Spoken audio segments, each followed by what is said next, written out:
बोलने का साहस जुटा पाते हैं, समझा जा सकता है। उनके बदले गणित के एक शिक्षक ने वीडियो बयान जारी किया। आज ये भी चला कि कोचिंग में पढ़ाने वाले कई टीचर हम छात्रों के हित में बयान जारी कर रहे हैं, तो शिक्षकों से ही छात्रों की पीड़ा समझ लीजिए, इतना भी अच्छा है।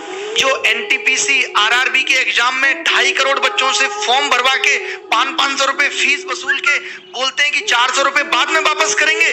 कितना बढ़िया धंधा चल रहा है, कमाल का तरीका है साहब का रेवेन्यू वसूलने का, और सरकार का इस पे कोई ध्यान नहीं है। आज 1.5 से 2 साल होने वाले हैं एनटीपीसी और आरआरबी में। एक बार ये कहते हैं हमें कोई एजेंसी नहीं मिल रही एग्जाम कराने के लिए, लेकिन हमारे देश की मीडिया इन सबको दिखाने का उसके पास कोई टाइम नहीं है। वो बस एक मुद्दा पकड़ लेंगे, उनको भी पता है सबको मजा आ रहा है, यही दिखाओ यही दिखाओ। मीडिया के सारे चैनल पे मिलके एक बार बोल देना 2-2 मिनट, तो भी कुछ नहीं होने वाला, क्योंकि सरकार के कान पे मीडिया की बातों की अब जू नहीं रेंगती।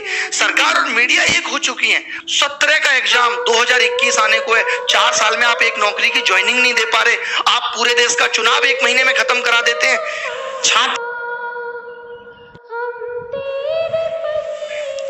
ये सिस्टम इसी बार बदलना है, ये सिस्टम अभी बदलना है। जितने ज्यादा स्टूडेंट, जितने ज्यादा टीचर्स और इतने सारे प्लेटफॉर्म जो एक साथ आए, ये दोबारा नहीं आएंगे। तो ये सिस्टम इसी बार बदलना चाहिए और इन्हीं चंद दिनों में बदलना चाहिए, अदरवाइज ये स्टूडेंट इस सिस्टम को उखाड़ के फेंक देंगे। छात्र को परेशान करने के जो दुष्परिणाम है वो बहुत भीषण होते हैं। मैं अपनी सरकार से कहना चाहता हूं कि छात्रों को परेशान करने के जो दुष्परिणाम है वो बहुत भीषण और बहुत भयंकर होते हैं। मन की बात नहीं करनी हमें मोदी जी, हमसे केवल काम की बातें करो कि रोजगार कहाँ है, रोजगार कब मिलेगी, नौकरी कब मिलेगी। चाहे सरकारी नौकरी लगे, चाहे प्राइवेट लगे, चाहे एसएससी की बात हो, चाहे रेलवे की बात हो, चाहे आरआरबी, चाहे एनटीपीसी की बात हो, चाहे स्टेट गवर्नमेंट की बात हो, चाहे पटवारी की जॉब की बात हो, चाहे टीचर भर्ती की बात हो, चाहे सीटेट की बात हो, सारी भर्तियां लटकी पड़ी हैं, सारी भर्तियां लटकी पड़ी हैं। और मन की बात में आप डॉग की बात करते हो, आप खिलौने बनाने बेचने की बात करते हो, लेकिन रोजगार की बात आपने पिछले 6 साल में एक बार भी नहीं करी। क्यों? क्योंकि आपको डर लगता है, आप मुद्दे को टरकारे रहना चाहते हो, उसको टालते रहना चाहते हो, उसको फालतू में भगाए। इतना फालतू नहीं है हमारे देश का युवा है, सारे टैलेंटेड डिजर्विंग कैंडिडेट हैं।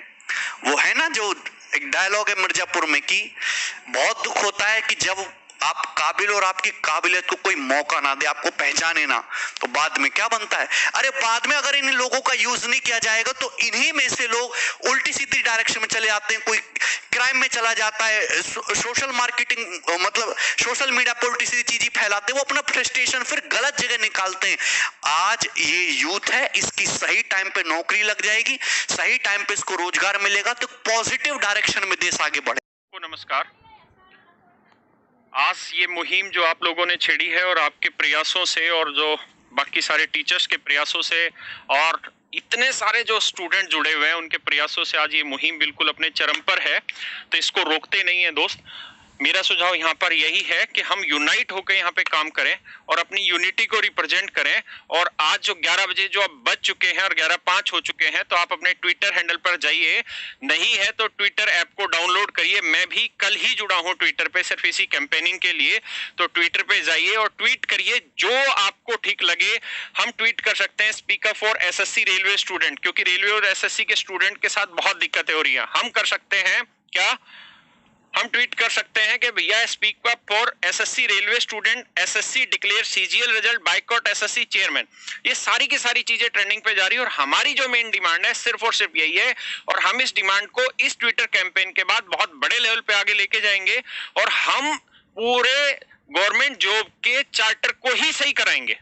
हमारा उद्देश्य यही है कि भैया फेयर एंड टाइमली एग्जाम होना चाहिए, टाइमली पब्लिकेशन ऑफ रिजल्ट होना चाहिए। ये नहीं कि आपका एग्जाम हो गया आप रिजल्ट एक साल के लिए ना निकालो, वो काम नहीं होना चाहिए।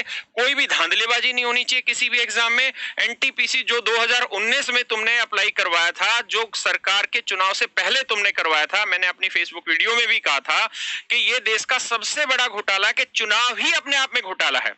आपने एक किस्म से घोषणा पत्र जारी किया अपनी सरकार लाने के लिए कि जी हम एनटीपीसी में 1 लाख नौकरियां निकालने लग रहे हैं और हम हर साल 2 करोड़ जॉब देंगे। और उसका ट्रेलर ये कि जी हम एनटीपीसी के थ्रू 1 लाख वैकेंसी लेके आ रहे हैं, 90,000 वैकेंसी लेके आ रहे हैं।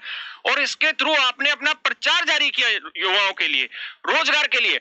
और जैसे ही चुनाव खत्म हुआ आप उसको भूल गए। तो अल्टीमेटली बीजेपी ने, सरकार ने सबसे बड़ा घोटाला तो यही किया कि जो चीज उन्होंने कही वो एक भी पूरी नहीं की।